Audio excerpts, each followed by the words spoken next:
Keonjhar one विभाग पई एबे टेंशन साजिची जंगल निया। गत किछि दिन हबो केन्दुझर जिलार विभिन्न जंगल रे निया जळुथुवा बेले एहा आयत हेबा बदल गोटिए परे गोटिए जंगल रे लागुची निया। वन विभाग तथ्य अनुसार केन्दुझर वनखंडर 7टी रेंज रो 452टी स्थान रे निया लागिथुवा बेले जिलार 5604 हेक्टर जंगल रे लागिची निया।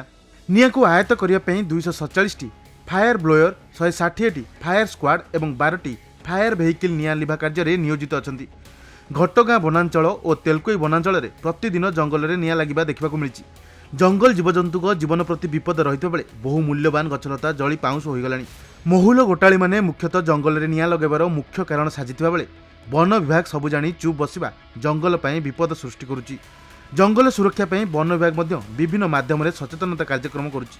यह मनीषकृत बोली खोद डीएफओ कहते। अन्यपटे एभली दुर्बृत्तों प्रति दृढ़ कार्यानुष्ठान पई दाबी करछन्ती साधारण लोके। आमर ए वर्ष डिसेंबर मासरू निया आयत करिया पे प्रस्तुति आरंभ होइतला। District action plan for prevention and management of fire जिलापालंकर नेतृत्व रे गोटे प्लान होइतला। तो से मुताबिक ए वर्ष आम वनखंड रे आमे प्रस्तुति अनुसार 247टा फायर ब्लोर, 160टा फायर स्क्वाड, 1232 किलोमीटर रे फायर लाइन, फायर स्क्वाड मान 12टा फायर वेहिकल आउ सचेतनता 264टा पाला आउ विभिन्न प्रकार कल्चरल अवेयरनेस प्रोग्राम था। गाँ गाँव विभिन्न जगह मीटिंग कलु। पदयात्रा 34टा पदयात्रा गाँव रे जो शपथ पाठ करवा 378 गाँव रे शपथ पाठ कराई। तो एमती वीएसएस लेवल रे 492टा मीटिंग आम करिछु। मॉक ड्रिल करवा रेंज लेवल रे जो मीटिंग करवा 278। तो अवेयरनेस स्तर रे फायर लाइन क्रिएशन स्तर रे आउ यंत्रपाती ता अनुसार फिजिकल प्रस्तुति ऑलरेडी आमर हो सारी। आबे जाई वर्तमान केन्दुझर वनखंड रे गत 4-5 दिन भितर टिके अधिक निया लगी किंतु आज पर्यंत मोट 452टी जगह रे जंगल निया लगी। से अधिक देखा घटगाँ आ तेलकोई रे टिके अधिक मात्रा लगुच। तापर परे केन्दुझर और पटना रेंज रे निया लगी।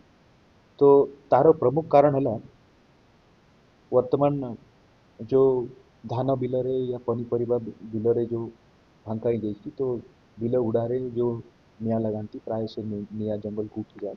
एटा गोटे कारण। द्वितीय कारण ये वर्तमान खरा सीजन रे महुल भी आरंभ है। 15-20% महुल फूल भी आरंभ है। तो महुल फूल गछ तले भी लोक मैंने निया लगाऊँ जोटा जंगल पर उठी जाइए। अवश्य महुल गछ आम चिन्हट करी प्राय जगह महुल गछ तले सफा कर भी जो इंटेरियर हो जाइए से लोक निया लगाऊँ। यहाँ द्वितीय कथा। तृतीय कथा बेले बेले शिकारी आउ जंगल जात द्रव्य जानी काठ या गोटिया जंगल में गले नटी हो जाइए, सुखी जाइए, पत्र पड़ जाइए, सफा करने भी लोक निया लगाई। और इम्पोर्टेंट गोटे पेक्युलर कारण घटगाँ जो निया लगी प्रति किसी लोक मैंने एनफोर्समेंट जानी काठ हो या बारा शिकारी काठ माफिया विरुद्ध रे जो एनफोर्समेंट होता प्रतिवाद किसी निया से एरिया रे लोक रागिक लगाऊँ। तो ये मोटामोटी ये कारण रू निया वर्तमान लगी। अवश्य ताकू समाधान करने आमर प्रस्तुति अच्छी से गाँव में मीटिंग करा चली करा होची। तो आसंता 2-3 मास भितर वर्तमान खोरा और भी बढ़। तो आपण जरिया मु समस्त को अपील करी कि महुल गछ तले निया जो आम लगेगा कंट्रोल बनी गछ तले छिड़ा होकर आम पत्र गोटे जगह गोटाई निया लगेगा आम राति निया छेकी देकी जीवा ना। द्वितीय जिनस है निया जंगल लगेगा गोटे दंडनीय अपराध अच्छी। ताको जदि आम किए जानी बुझी निया लगाऊँ जंगल संपद जंतु संपद ये नष्ट होम भविष्य भविष्य उपर आंच आसूँ। तो से दंड अच्छी 3-7 वर्ष भितर जेल भी हो पारे। से पर्यंत आम न जा। तो आउ जो बिल गुड़ा अच्छी ताकू आम जगिकी रहा निया लगेबानी।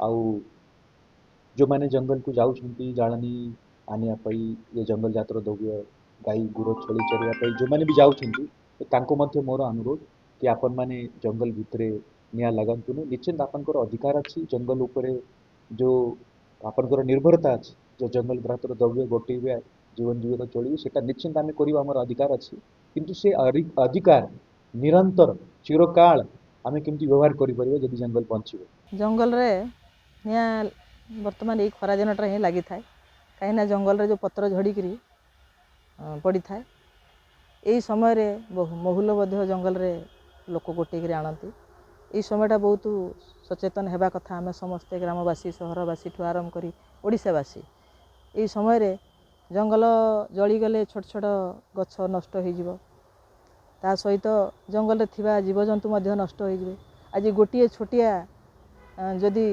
गछ टिके लताटे जदि नष्ट हो जाउची आमको ये जंगल नूतन जंगलटे सृष्टि करिया आमको वर्ष वर्ष लागुची तेणुकरी आमे जंगल को निया न जलिया पाई प्रत्येक गाँव रे आमर जो VS कमिटी मध्य रही ग्रामवासी माने जो जंगल जगुचंती जंगल रक्षण दायित्व रे अछंती से माने प्रत्येक गाँव रे गोटे गोटे मीटिंग करी गाँ लोक को सचेतन करेकिरी कहवा कथा जे जंगल रे टोटाल निया लागिबो नाही जदि कोठी निया लागिला आमे समस्ते जाई निया लइभाबार व्यवस्था करिबा ए सबु समस्त सचेतन हेकि आमे करिया पय हमको पड़िबो वन विभाग आरो हमर जो आसिक हमको ट्रेनिंग दउचंती मझरे मझरे कहउचंती निया लगेइबो नै आउ जदि कोडी कोन हला इमीडिएट एक्शन लियो बोली कहउचंती किंतु ता परे मध्य लोक माने बुझी पारु नाहंती जानी पारु नाहंती एमिति किछि लोक जाई जंगल रे निया जळेइ दउचंती आउ तो एमिति तो किछि लोक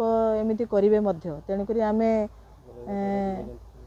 जीवजंतु नष्ट होउची समस्ते सचेतन हेबा दरकार जीवजंतु नष्ट हो गले आमर ए पृथ्वी रे आ जीवजंतु रहिबे नाही तेणुकरी आमे समस्ते सचेतन हेई आमर जंगल को आमे रखिबा नूतन जंगल मध्य सृष्टि करिबा जंगल नष्ट हो गले ए वर्षा कमी जीव चाष भल हबनी वर्षा पानी भी ठीक ठाक रे हबनी आउ मु एतिके कहिबी जे आमर ओडिशावासी आमर केन्दुझर जिलावासी समस्ते सचेतन हुंतु जोठी भी निया लागिला आमे तुरंत एक्शन नहीं कि तार लिभेबार व्यवस्था करिवो सरकार मध्य प्राणपणे दिन कोन राति कोन से माने जोठी जेतेले निया लागिला जे तुरंत लिभौचंती आमर वन विभाग कर्मचारी मानक बहुत बहुत धन्यवाद।